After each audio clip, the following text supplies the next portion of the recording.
Eh bien bonjour à tous messieurs dames, bienvenue sur cette nouvelle vidéo, j'espère que vous allez bien, c'est plus qu'aujourd'hui on se retrouve, on est le 1er décembre 2022 et il est assez tard, les marchés ont tous clôturé et le CAC fait déjà sa première journée dans le vert, premier jour du mois, première séance, premier vert. CAC 40 plus 0,23, 6753 points. On a un Eurostox à plus 0,67, le DAX à plus 0,94%, le FTSE par contre qui descend moins 0,19, le Dow Jones à moins 0,56, le Nasdaq plus 0,13, pardon, le Nikkei 225 plus 0,92, le pétrole Brent à 87,26$, le 11 d'or 1801,66$. Grosse montée, hein. L'euro USD 1,052, belle montée aussi, et le Bitcoin 16 981$. Bon, là ça vient de chuter, voilà, ça tourne toujours, hein. De toute façon les cryptos. Aujourd'hui du coup, pas forcément énormément de choses à vous dire, si quand même, il y a quelques trucs quand même à vous dire, important. Belle montée, alors on est toujours dans le vert, c'est assez étonnant, hormis le dos qui finit un peu dans le rouge. Mais oui, on avait énormément remonté hier, suite à l'annonce de Jérôme Powell de ralentir un peu la hausse des taux dès la prochaine réunion de la Fed, c'est-à-dire en décembre. Bon, il n'avait pas dit que ça, hein, dans son interview, dans son allocution, mais en fait les investisseurs, voilà, ils se sont focus que sur ça, c'est-à-dire ralentissement de la hausse des taux. Voilà, il n'y a que ça qu'ils ont entendu. En fait, ils se sont focus que sur ça. Ils n'ont pas entendu le fait qu'il y avait toujours une grosse inflation, qu'il fallait faire attention à la stagflation ou même à la récession qui nous guette, qu'il allait quand même relever les taux. Enfin, ça, ils s'en foutaient complètement en fait. Voilà, eux, ils ont entendu le mot magique, c'est-à-dire ralentissement des taux. Hop, ça a fait tilt. Voilà. Donc, ouais, assez rigolo quand même. Hein, je vais reprendre les mots exacts, hein, voilà, le moment pour modérer le rythme des hausses de taux pour arriver dès la réunion de décembre. Donc voilà sur quoi ils se sont tablés les investisseurs, ils se sont dit super, c'est juste ça. Et après bon, il a déclaré quand même que quand même le marché est d'avis que l'inflation relève désormais de l'histoire de la Fed, va infléchir sa politique très bientôt, que l'ampleur des hausses de taux va diminuer à décompter de décembre. Voilà. Alors, en fait, globalement, oui, il y a de l'inflation. Oui, on va ralentir, mais on va quand même combattre l'inflation, hein. C'est-à-dire que rien n'est gagné encore. Il y a encore un peu de récession. Et d'ailleurs, les indicateurs vont nous le faire comprendre, hein. Vous allez le voir, de toute façon, on va pas tarder à aller sur le calendrier d'annonces économiques. Aujourd'hui, il y a un indicateur qui nous a fait un peu froid dans le dos, hein, durant cette séance. Donc voilà. Du côté quand même de la Chine, hein, des petites nouvelles de la Chine, du coup ça se détend, hein, on va dire ça comme ça. Ça se détend, le gouvernement chinois, voilà, desserre un peu la vis au niveau des restrictions Covid. Donc voilà, assez intéressant de voir ça quand même. Et puis parce que c'est ce qui nous avait fait énormément chuter, hein, je vous rappelle, début de séance, même là c'est de la séance entière au niveau de lundi. Donc voilà, des indices qui restent plutôt corrects, très corrects, compte tenu de tout ce qu'on a eu cette année. Pour un mois de décembre, vraiment, certains vous diront que les bourgeons sont sortis au mois de décembre, hein, incroyable. Au niveau des marchés. Donc voilà, au niveau des valeurs, on a quand même Atos qui a pris 3,39%, Total Energy qui a cédé 1,72. Alors Total Energy, comme vous pouvez le voir, hein, de toute façon sur le truc, sur la stick, l'OPEP Plus qui se réunit dimanche, hein, n'oubliez pas, normalement il serait, selon Bloomberg, en train de opter pour le maintien des quotas actuels de production lors de leur prochaine réunion.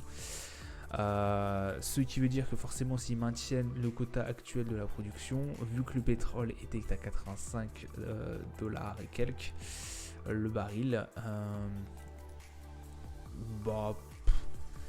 voilà. pas grand chose à dire, quoi. Donc c'est pour ça que Total Energy a cédé un peu 1,72%.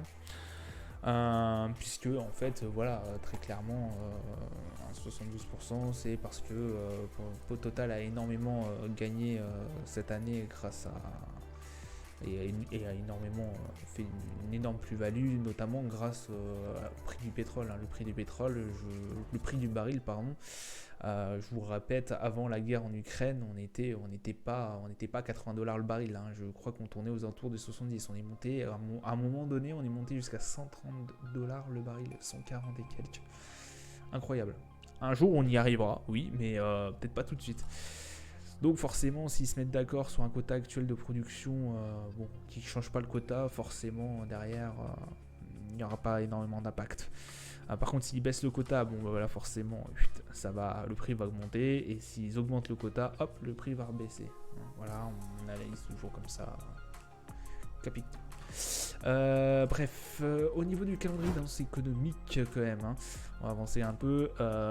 PMI, manufacturier au niveau de la Chine, Japon, consommateur, et on a le taux de chômage qui a été excellent, très bon au niveau de l'Italie.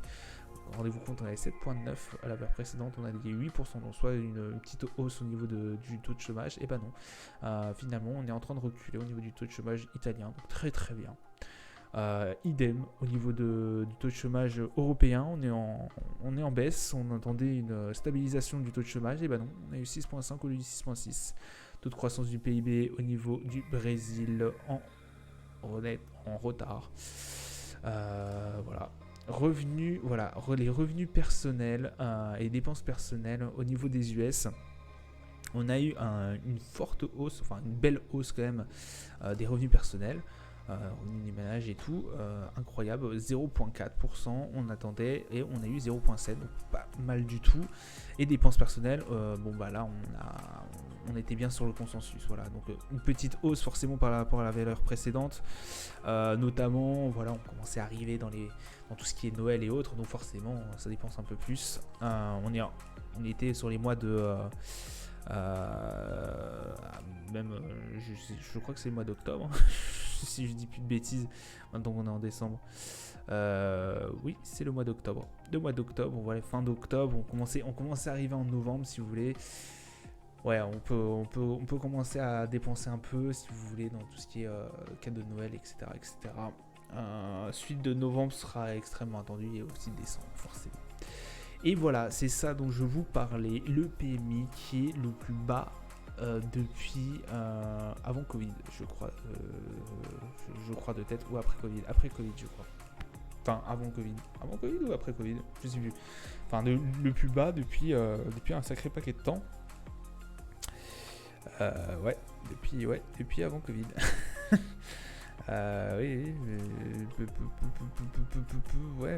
Oui. Enfin bref, un plus bas incroyable. Le plus bas depuis la fin du Covid. Voilà, je cherchais le mot exact. Oui, c'est ça. Donc quand même incroyable. Même si on a eu une chute là. Enfin c'est fou, 49 en chute. Donc faire très très attention quand même à ce PMI qui a foutu un peu une sueur froide, je vous avoue, sur les marchés. Demain, on aura la balance commerciale du coup au niveau de l'Allemagne, 8h du matin, et taux de chômage, tac, Canada, et bien évidemment US à regarder, les paiements non agricoles aussi à regarder. Donc deux indicateurs qui vont être extrêmement regardés. Il y a eu les jobs d'emploi qui ont été fortement en baisse la semaine, il y a 3 jours je crois au niveau des US, 2-3 jours. À voir ce que ça va donner sur le taux de chômage, ça va être énormément regardé aussi par la Fed, donc voilà, à checker quand même. On attend 3,7.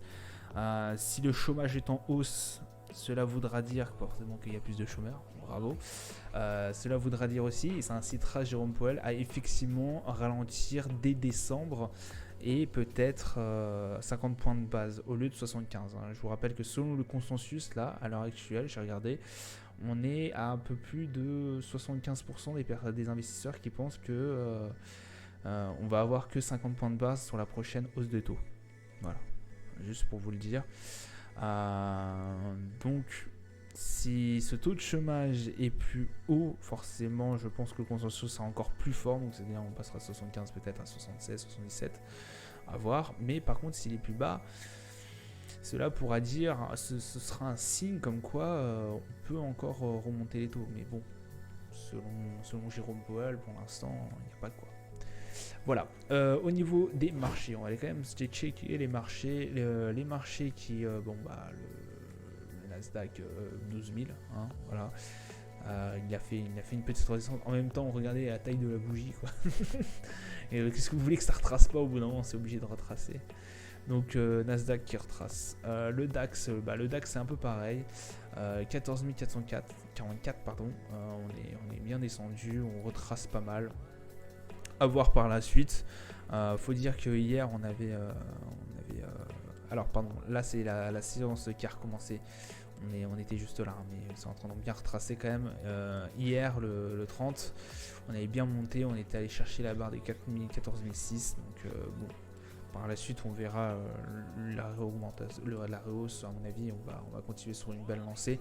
Ça peut retracer, hein. Maintenant c'est vrai qu'on a vraiment énormément bien monté ces temps-ci. Le Brent, du coup, qui a été cherché quand même aujourd'hui la barre des $90. Mais bon, ça n'a pas suffi. Sur une matinée entière. Voilà, on est à 87,83. Bon, ça reste quand même une belle hausse sur l'ensemble de la semaine. Après, à voir forcément avec l'OPEP Plus qui se réunit dimanche, si on va dépasser cette barre des 90 ou si on va rester en dessous. Au niveau du RSI, bon, pas grand chose à dire, hein. Voilà, on est dans la range. L'or qui pète un câble. L'or qui pète un câble de 3 jours d'affilée. Bon, voilà, ça a monté, ça a pété fort. 1801 et quelques 28. Donc, voilà, au niveau du RSI, on y est, hein. On est en zone de surachat, donc méfiance. Et au niveau du MACD, on reste quand même assez haussier, hein. Le S&P qui retrace un peu, mais bon, très peu, hein. Pareil, vous verrez sur le Dow Jones que je peux rafficher. Voilà, ça reste assez peu. S&P qui est quand même aux environs de la zone de surachat. Le plus haut depuis, pas depuis longtemps non plus, mais depuis quand même septembre. Le S&P qui est un peu du retard par rapport à certains indices. Américains, je trouve. Bon, 4063, ça reste quand même assez louable pour cette fin d'année. Le CAC 40, le CAC 40, 6747. Hier, grosse séance, on était à 6800 et quelques, on avait bien fini. Là, ça retrace. Faire attention, parce que là, voilà, j'entends beaucoup d'investisseurs commencer à parler. Et je suis assez d'accord avec eux, on n'a pas eu encore de gros retracements. Là, on est pratiquement sur une ligne droite, si vous voulez. Donc, méfiance, parce qu'au bout d'un moment, ça va faire un yo-yo, à mon avis. On va commencer à faire des yo-yo. Ça va être assez compliqué. Même là, si vous voulez, sur une séance entière, waouh, regardez sur 2 séances les mouvements, quoi. Regardez ça, ces mouvements, c'est incroyable. Même là, regardez quand même la mèche, comment elle est, jusqu'où elle est descendue. Hein. Incroyable. Donc ça, là, on commence à faire un peu les montagnes russes. Et je vous avoue que moi, sur certaines positions, là, je me suis retiré parce que j'ai pas envie de faire ça pendant pendant des mois et des mois. Donc, bon, oui, c'est haussier. Après, à mon avis, au bout d'un moment, il va falloir retracer quand même. Hein, parce que là, on a eu pratiquement une ligne droite. Hein. Regardez, vous prenez une...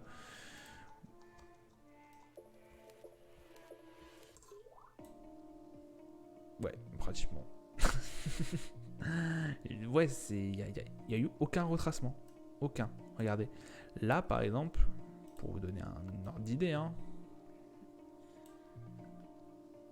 Voilà, regardez, hop, ça redécale, là, machin.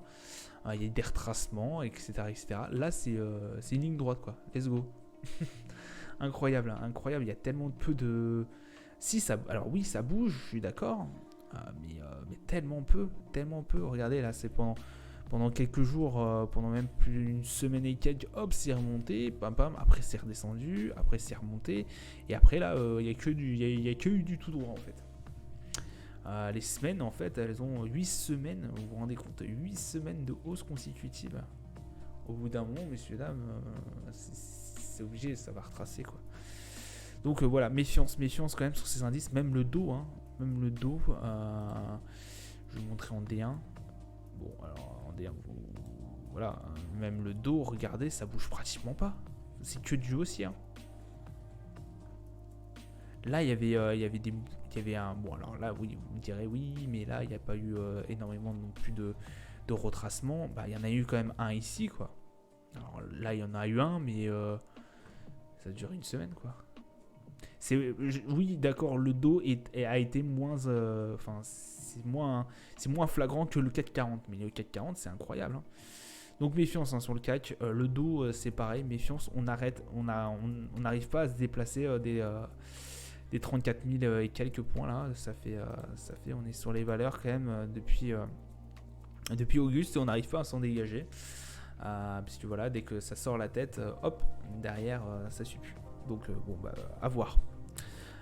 Au niveau du RSI, de toute façon, on reste super. Et au niveau du MACD, bah, forcément, on est très très bien haussier.